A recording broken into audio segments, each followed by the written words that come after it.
Good evening, and thank you all for coming today, and thank you to the people at home who might be tuning in.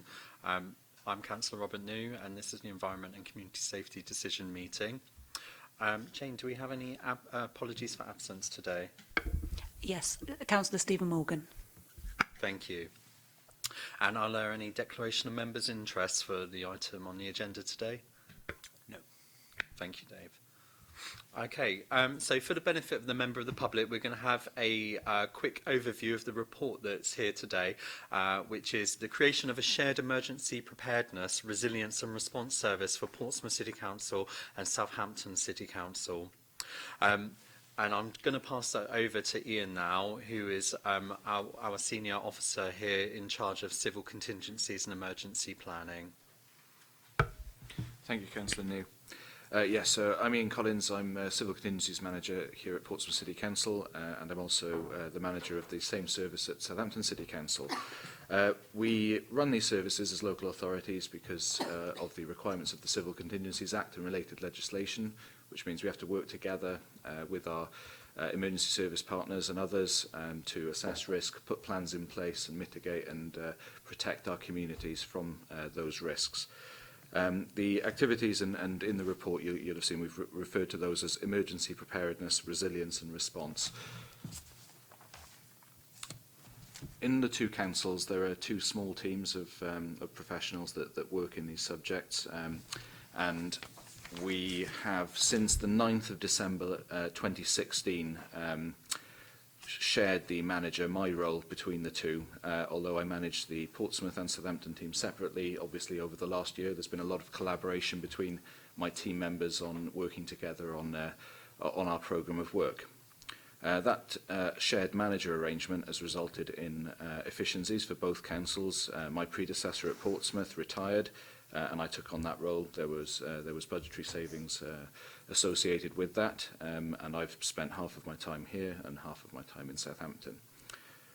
I think we've both benefited from that. Certainly my team members in Portsmouth have learnt from their Southampton counterparts and vice versa, and the proposal that's in front of you today, Councillor, has been developed with both teams. It's something that they have had a hand in developing and they strongly support.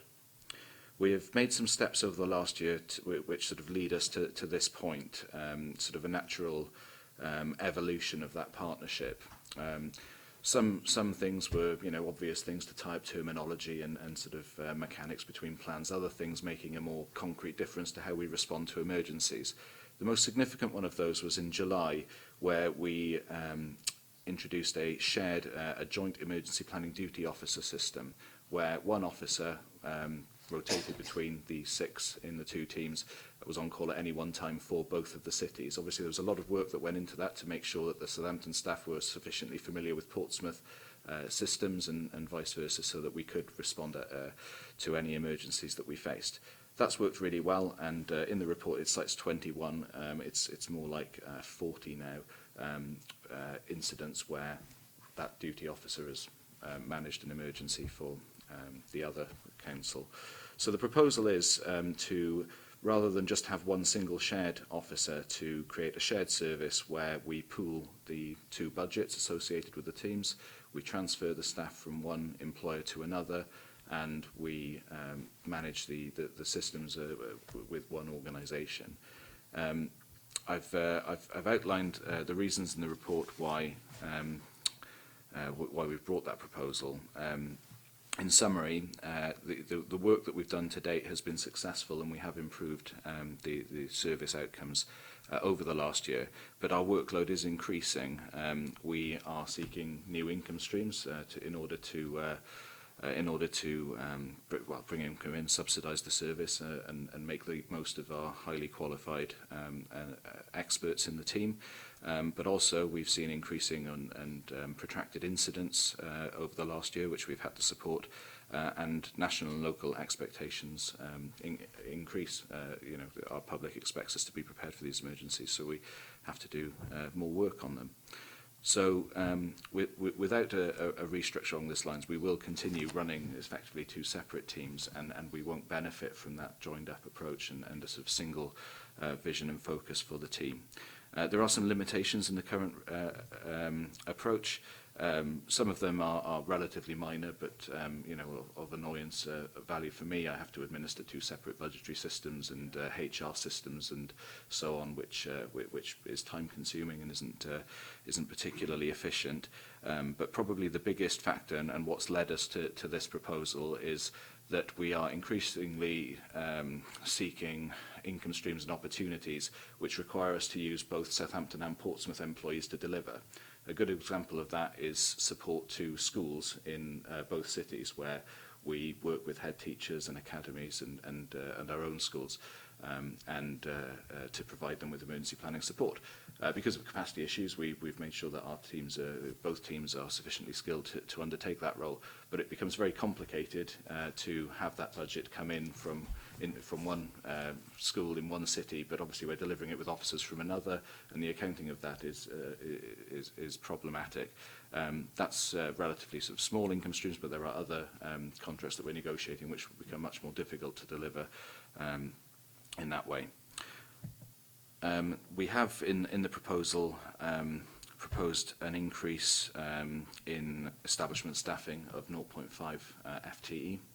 That's on the Southampton City Council side, although there will be a change in grades and job descriptions to accommodate the new duties and bring in some extra capacity, not just in terms of number of officers, but also in terms of the breadth and depth of their responsibilities, so they can, we can manage the team across the 2 cities more effectively. I certainly believe that this is an excellent opportunity for us to build on the relationship that we've had.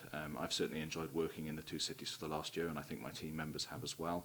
I think that a number of large incidents over the last year have sort of forged that, if you like, and meant that the team members have had to work together under pressure, and that's been very successful. And I think that this shared service proposal will secure that for the longer term. At the moment, it obviously is reliant on a relatively frequently negotiated every year or 2 for my position, whereas this would be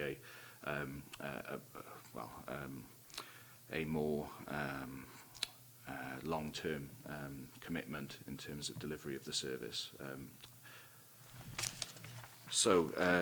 You've seen there's some structure changes in there, but the gist of it is that the officers employed in each city will stay there. We've created new posts with new job descriptions, but the aim is that the Portsmouth employees would transfer to Southampton with 2P protections. They'd either transfer on their existing job titles, or they would elect to pursue a Southampton job, which is there. But there's no... I've been asked this in a couple of times over the last weeks. There's no plans to change their base of operations. They would be based in Portsmouth. Similarly, the Southampton-based posts are based there. The Equality Impact Assessment hasn't flagged up anything when we looked at it. It constitutes a service improvement. There will be extra capacity in the team to deal with our workload. The work, if you were to approve this proposal, is to do the necessary HR work, consultation and implementation to get the new structures in place, the financial work to pool the budgets, and the necessary legal agreements to make the appropriate delegations so that the shared service can proceed.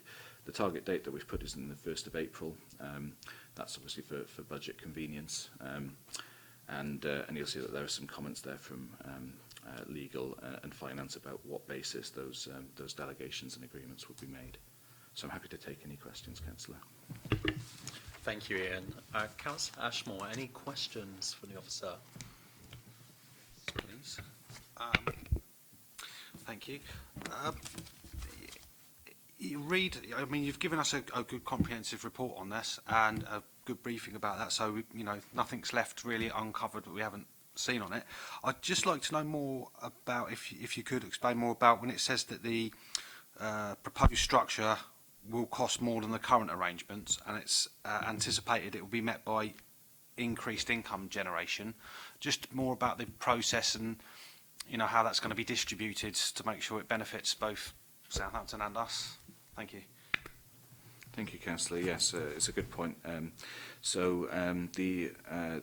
the income, and the reason why there's not a more detailed breakdown of that is that we've not secured the legal sign-off on with some potential clients. But in terms of the increased costs, we're talking about £48,000 or thereabouts. That comes from the creation of a 0.5 full-time equivalent post and a change in several grades, which makes the structure equal across the two cities. So there's an increase in resourcing there, probably around about half and half, some from half the post, some from grade increases. And like I said in the report, that is intended to be met from income.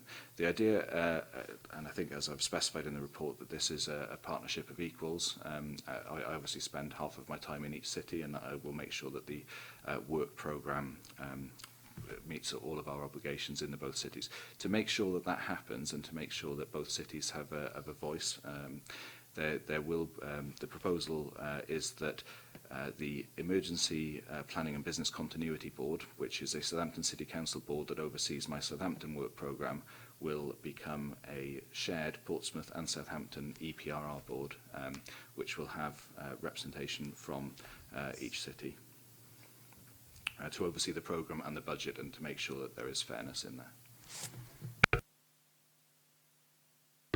And any additional comments? Just to say, I think, yeah, you've given us a good comprehensive briefing on this one. Yeah, thank you. Thank you, Councillor Ashmore. And again, I'd just like to place on record my thanks to you and your team for the hard work that you've done. And for the benefit of the public, Ian has only been with us for just around a year, a bit less actually, I think. And it's been fantastic having a fresh pair of eyes, I think, coming in, because some of the things that have been flagged up, especially with this work that Ian has undertaken, not only, as he said, will provide more capacity across the area, but it'll also hopefully improve just generally our responses, which have already been at a high level anyway. So just wanted to thank you, and also for being able to give us that direct comparison as well, because I think it's always true that when you have a fresh pair of eyes looking over something, improvements can always be found. So yeah, I'm really, really happy with this, and also very pleased to hear that you'll be income generating through this team as well to fulfil that capacity. So based upon that, so the recommendation is, it is recommended that the Cabinet Member for Environment and Community Safety approve the creation of a shared emergency preparedness, resilience and response service for Portsmouth City Council and Southampton City Council for a joint EPRR board to oversee its operation as outlined at paragraph 9 of the report. And I'm inclined to approve that. Thank you. Thank you, Councillor. And Jane, any other items today? No, that's all, Chair. Lovely. So this meeting is now closed.